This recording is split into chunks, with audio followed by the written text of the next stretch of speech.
Hey, this is Heidi Lynch. And I'm Perrie Voss. And this is Avocado Toast, the series podcast. Our web series was inspired by our real life experiences, The great ones and the heartbreaking ones. And our podcast series is inspired by the community around us, the people we collaborate with, the people who lift us up, the people who listen when things aren't going so well and celebrate when things are. And in our podcast, we wanted to reach out and chat with other artists and creators to find out what makes them tick, what inspires them, what drives them, what brings them joy. We hope that they inspire you as much as they inspired us. Enjoy. Today, Perrie chats with Leah Vlemmiks, who was our second AD on Avocado Toast the Series Season 1.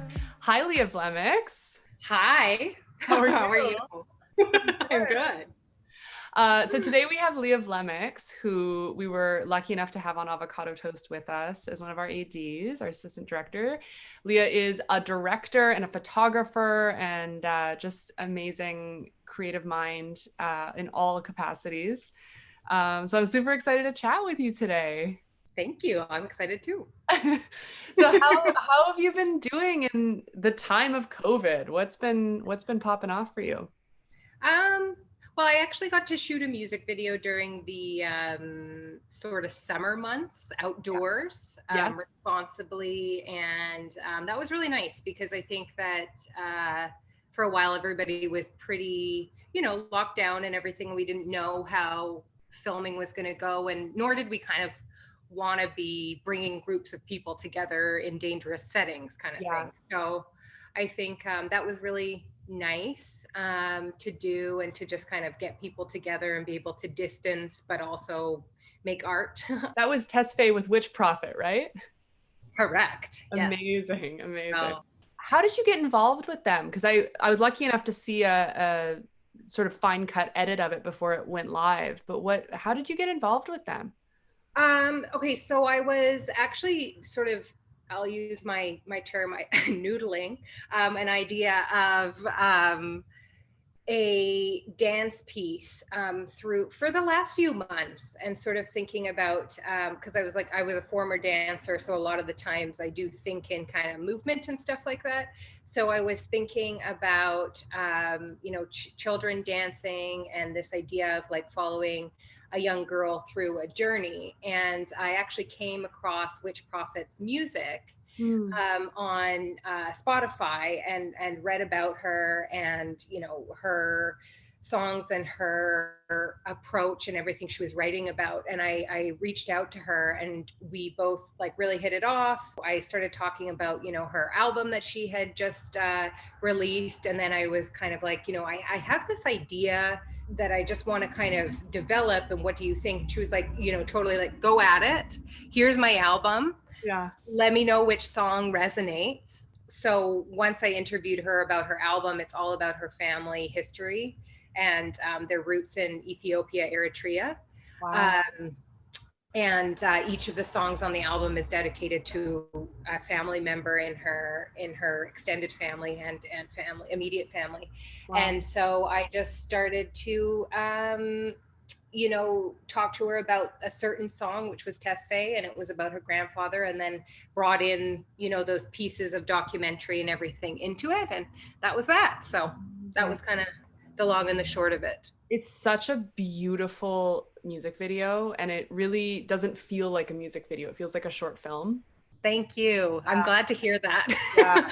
Some people have been like, oh, well, is it a music video? I'm like, does it matter? Like it's a music film. It's an artistic expression about a song. And right. It's so beautiful. And is it live? Can people watch it? Yes. So it's on Witch Prophet's YouTube channel right now. And then I think CBC Music's posted it a few places on like online. I don't know quite how that works, but so it's good. And I was watching, is it the Polaris Awards? Is that what that? Yes. Because she had another song with that, right? Yeah, so the album, like the Polaris Music Awards, is like an album-based nomination. So they make a long list of albums that were released that year, Okay. that they nominate, and then they make a short list, and then one of the albums wins. So her album DNA Activation got on the short list this year. So I think she was with 6 other artists. Oh So it wow. was really, really great. So I'm really happy for her because Yeah. she's working on this, like all of us artists for years, and it's great for her to get recognition. So Yeah. Oh, that's incredible. Amazing. And and speaking of artists and getting recognition, you're also a photographer. yes. And your work is incredible. And we were lucky enough to have you do some of our BTS when our other BTS photographer couldn't come to a location, which was north of the city. So we were trying to keep our team small for that. Yeah, totally. And I can't remember how that happened, but you were just like, I can bring my camera. I think that's exactly all it was, right?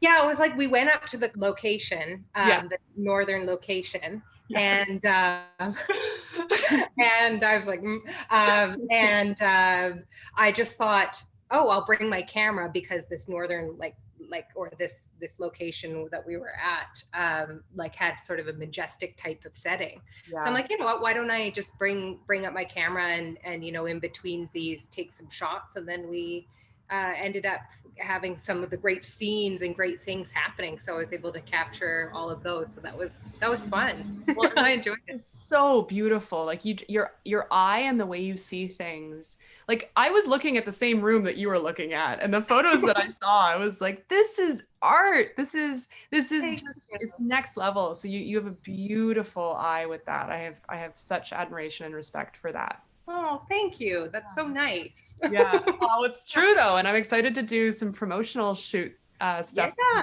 those will be really fun. I'm excited about that. It's going to be more like goofy, right? Like not goofy, but like more less observant, more like the characters, coming out. So it should be really excited. No, I'm really, really excited. It'll be great. I mean, now that you've had a bit of time to sort of reflect on your experience and time with Avocado Toast and working with us, which you were just such a huge joy to have around on our set. And I feel so lucky that Sam connected us, because Sam, our director, connected us, because your energy is just, you're so focused and you're so involved, but just have such a kindness about you too, which just shines through in everything. Incredibly hardworking. But after we finished, I was like, I'm sleeping for like 3 weeks. Oh my God. That was a massive, I think we were all kind of like, holy shit at the end of it. Yeah. Huge. And just constantly moving no matter what, you're just on it. So putting out fires when necessary, but kept it moving really, really smoothly for us. So thank you. Oh, thanks. Team effort. Do you have sort of a moment with that experience that I don't know, is a highlight for you or something that you can think back on? I think for me, it's like I'm new to the film world and the indie world. Your background's in advertising, right? Yeah. So I was like a 9-to-5er as of last year. Wow. Making my way as a desk jockey. Yeah. But had to pay off student loans and things like that. So once those were done, I was like, now to pursue my dreams in midlife. No. But all of us do that at some point. Yeah. Totally. I'm just kind of like, well, oh well.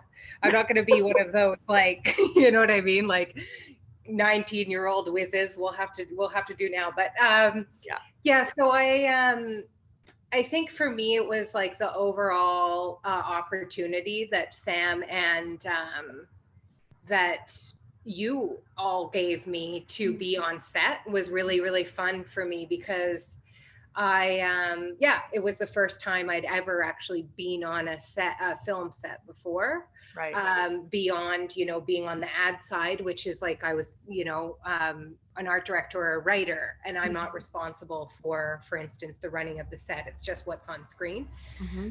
So that was really a highlight for me. I mean, because I felt like really happy that people trusted me to fumble my way through at first, but Didn't feel fumbly from this end. It just felt like massive help. So oh, thanks. Okay, good. But yeah, no, I think that was a huge highlight, and just being part of something because it's something I've always wanted to do. And just, you know, just for financial reasons and other reasons, just didn't get the opportunity to, right? So it's kind of like with the, I don't want to, it's not a sob story. It's just, you know, my life wasn't in that direction. So I think that's what it was like, oh, this is all of these people coming together and making, like, you know, there's a sound person and there's this person, and then watching Sam direct and seeing how she approaches things and watching all of that come together. You know, and working with Aiden, who is like the chillest, most awesome, you know, guy you can work under when you're a nervous wreck like me. He was like, just like at one point I was so nervous. He's like, you just look like Bruce Willis right now, because I was like, oh my God, I called someone at the wrong time or something. And he was like, hold on, just breathe. So so I think it was really that. It was, I know that's a really long-winded answer, but just kind of being part of that machine was like a joy to me. Like I remember just being so, like, looking around and being like so happy about that. So that's so cool. That's so cool. I love that. Yeah, and lots of moving parts that you had to keep track of while you were learning. Wow. So yeah, it's a huge, I mean, and also I think at the end of the day, like our crew was bigger than we had anticipated when we had, you know, started writing this almost 6 years ago now. Like it wasn't we just didn't think we would ever have a crew that big and all the moving parts that had to go along with it. So, you know, I think everyone was learning on some level during that time. And yeah, I think it's really cool. And I think, yeah, you just showed up every day with focus and a smile. And I think that really, it helped. Sometimes I would just look at Leah and I'm like, if she's okay, I'm okay. That's just, yeah. That's good. Yeah. Meanwhile, like my hair's falling out. No, oh it God.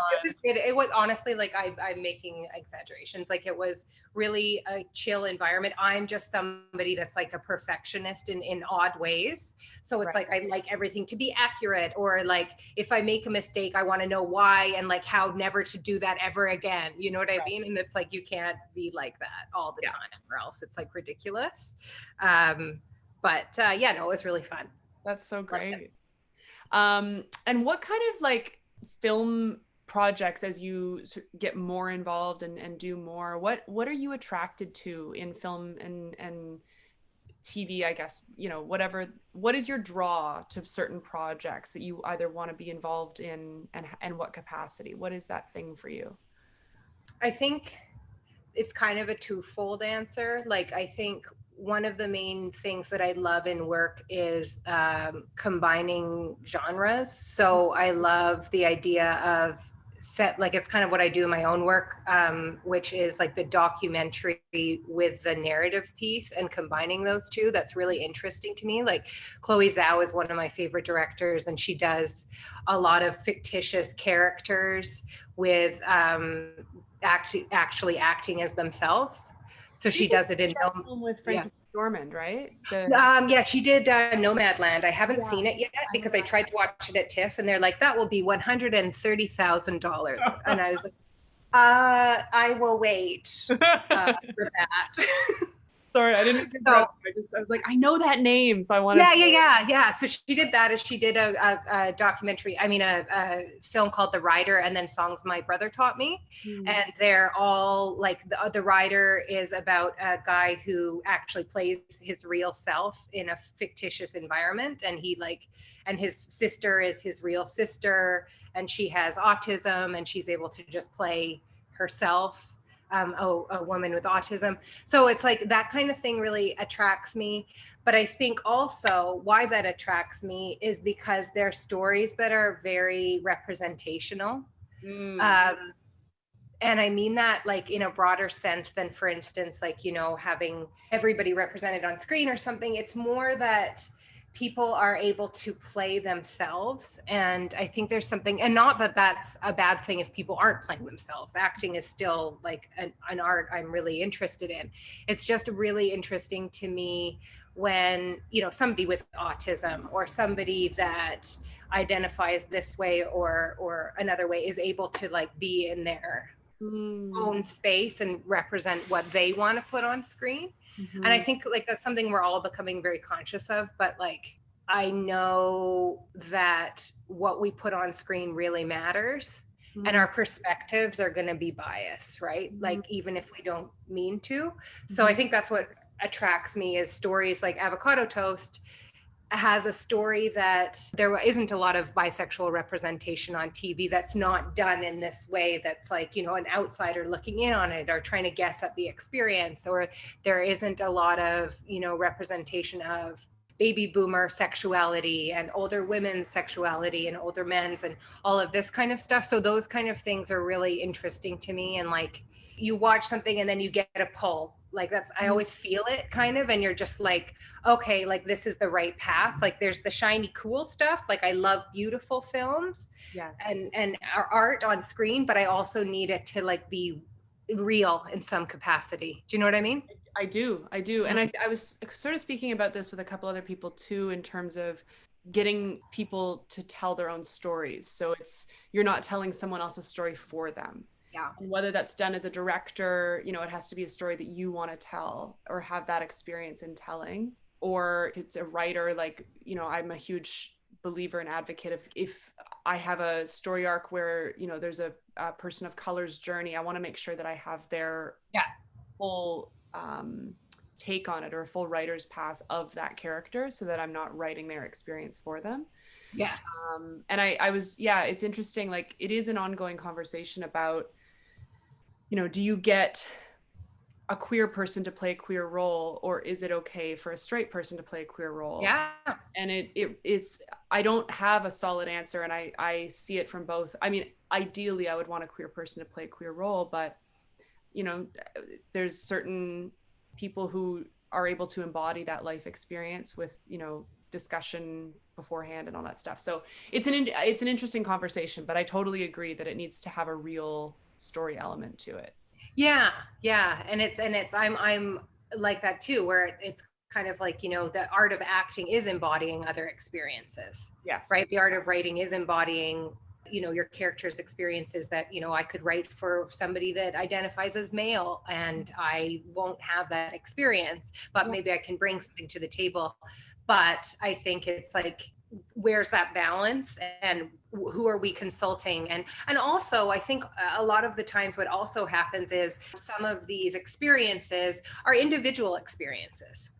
Right. So it's like, for instance, kind of saying, oh, you know, we need to get a woman writer to come in and look at this woman's script. Well, it's like, how, you know, all women are not, you know what I mean? So it's kind of like, it's an interesting place that society I'm glad finds itself in, where we're discussing, you know, I think that, as you say, like you should be bringing in people and have a diversity of voices to be able to talk to a character, whether they need to be, you know, I'm just going to use the woman example, but like be totally open to a male's perspective on my story because they can see it differently. But it's more just, you know, you need that balance. It can't just be one type of person looking at this story.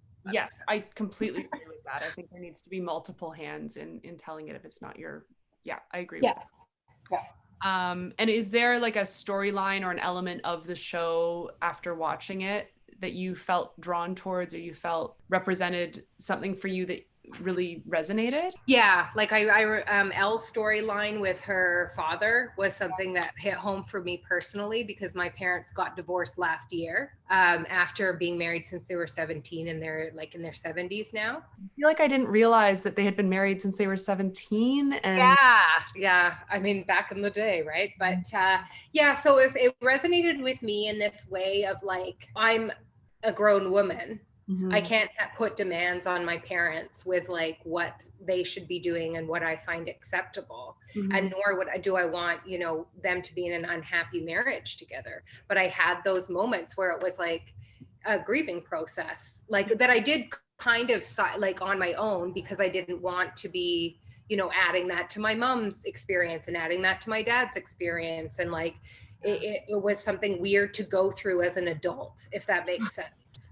You know what I mean? Makes sense, because I also, you know, I'm like, yeah, I'm right on board with that. Yeah, because like I am all about, as I said, anything that they want to do as individuals. When I left home, I think it was 18, you know, it wasn't like I knew I made a line where I was like, now they can go and live like their lives. I'm going, like, I can't force them to be forever my parents, if that makes sense, forever that unit, you know? But what does that mean when it goes away? And what does that mean when you're forming your own relationships? Right. When there's like an infidelity there, which was the case in my situation, as well as Elle's. It's like, what, you know, what does that mean for your relationships when you're forming them in your later, you know, I'm not, you know, 22. I'm not, you know, dating around and all of this. And it's like, what does that mean? And am I bringing, sometimes I'm like, oh, do I bring that into my relationship? A bit of cynicism, you know what I mean? Or like, so that storyline really resonated with me, because I was like, I haven't really seen this done before. I've seen it done in like a comedy way, which it is. But it's also treated dramatically as well. And it's not treated as like, you don't look at Elle and think like, oh, you know, what a spoiled person demanding that, you know, we see that trope in movies where it's like, oh, the, you know, the spoiled brat goes to her parents and like wants them to continue to, you know, uphold this value system. I think it's just more, it was treated really in a real way that I identified with a lot. So that's so cool. Yeah. And it was the same thing. Like I didn't expect, you know, my parents to separate when I was in my early 30s. Like it wasn't something that I had thought about happening. I figured, like, I think you'd always think at some, well, maybe not everybody does, but I was like, what would happen if my parents got divorced, you know? And totally. But I was like, oh, well, I guess we're past that point. So it just, I sort of stopped imagining. Yeah. And yeah, like it blew my life apart. It ripped everything open in ways that I had never anticipated. And I think it really triggers that like inner child that you never lose, right? Because at the end of the day, they are your parents and you are their child.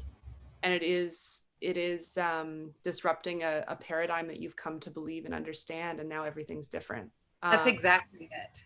Yeah. Like I didn't really have like notions that my parents had a fairy tale marriage. Like I'd never had that kind of like, it wasn't like, oh my gosh, my, you know, family photos of us all dressed in white t-shirts are now, you know, are now doomed, because my dad was away a lot, like throughout my life and stuff.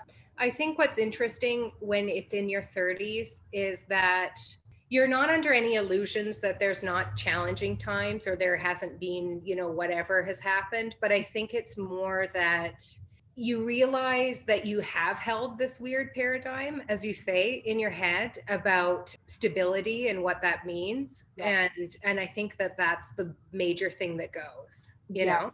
Yes. Yeah. It's exactly that. And it's a relearning how to make yourself feel safe. Like that was a big thing for me, because at the end of the day, I could always show up to my parents' house and whatever was going on, like there was a little family unit. And then, when they feel unsafe and now I feel unsafe, and it's this whole, like, where do I take shelter feeling?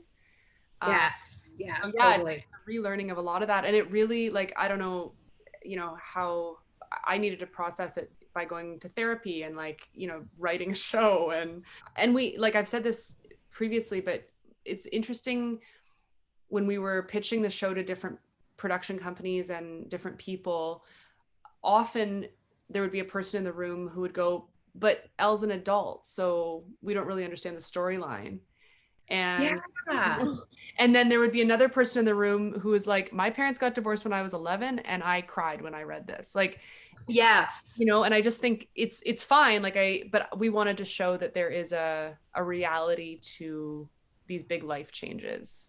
Yeah. And I think one of the interesting things about like the infidelity part is that is one of the things that really does shake you.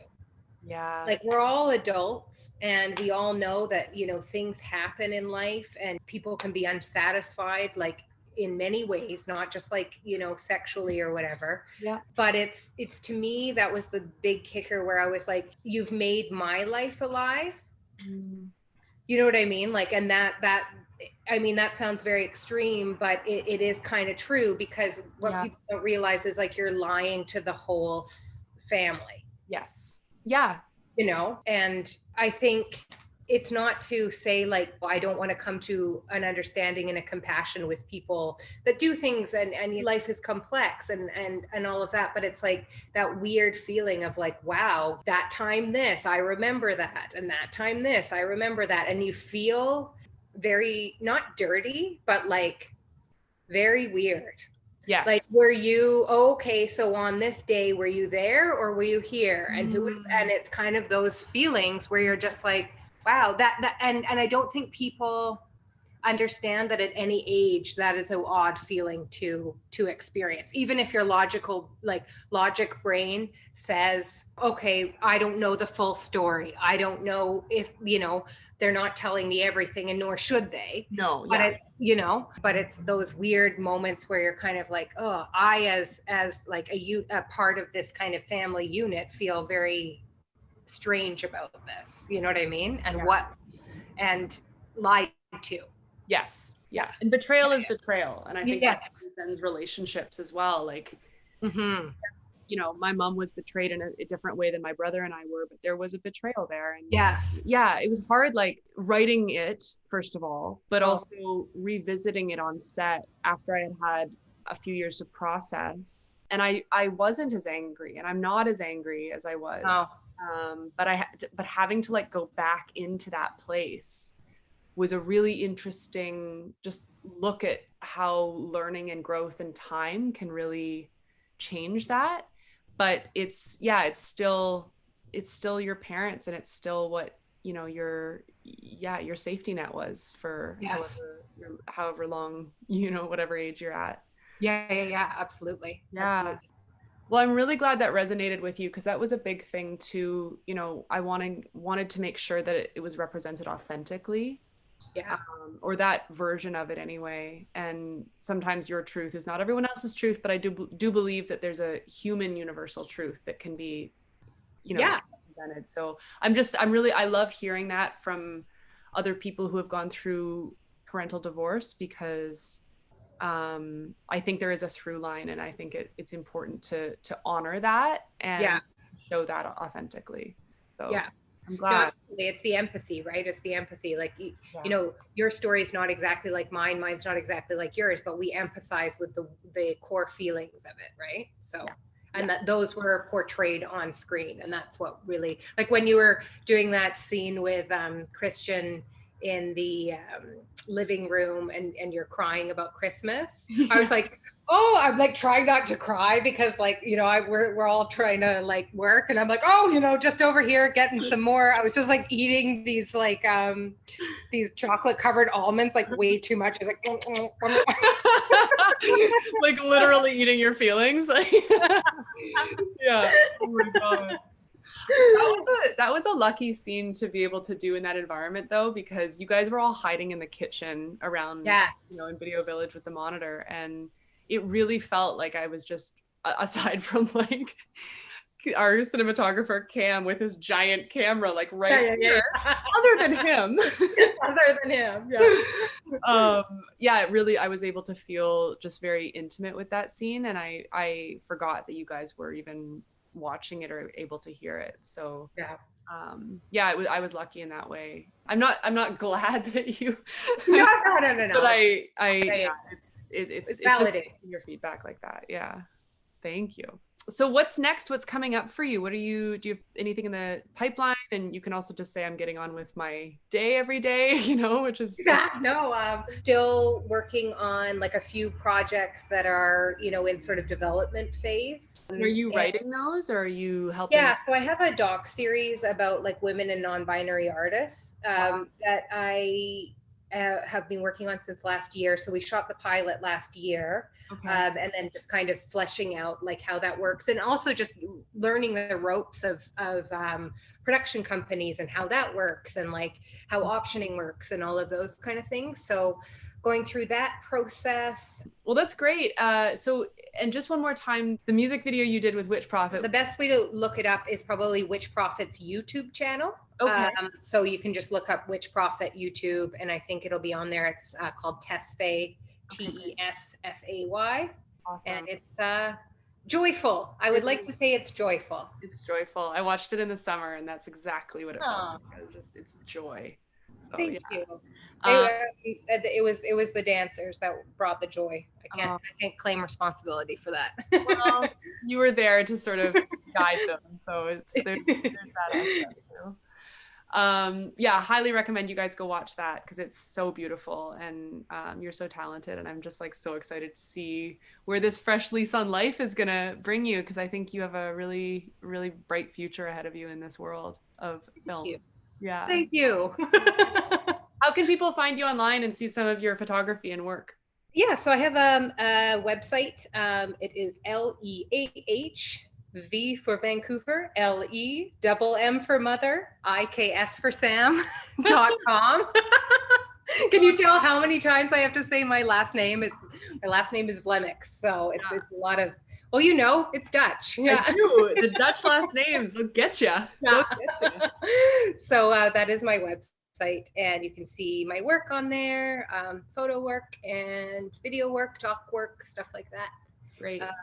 Yeah. And on Instagram, you're Leah _Vlemmiks_photo. Photo. Okay, great.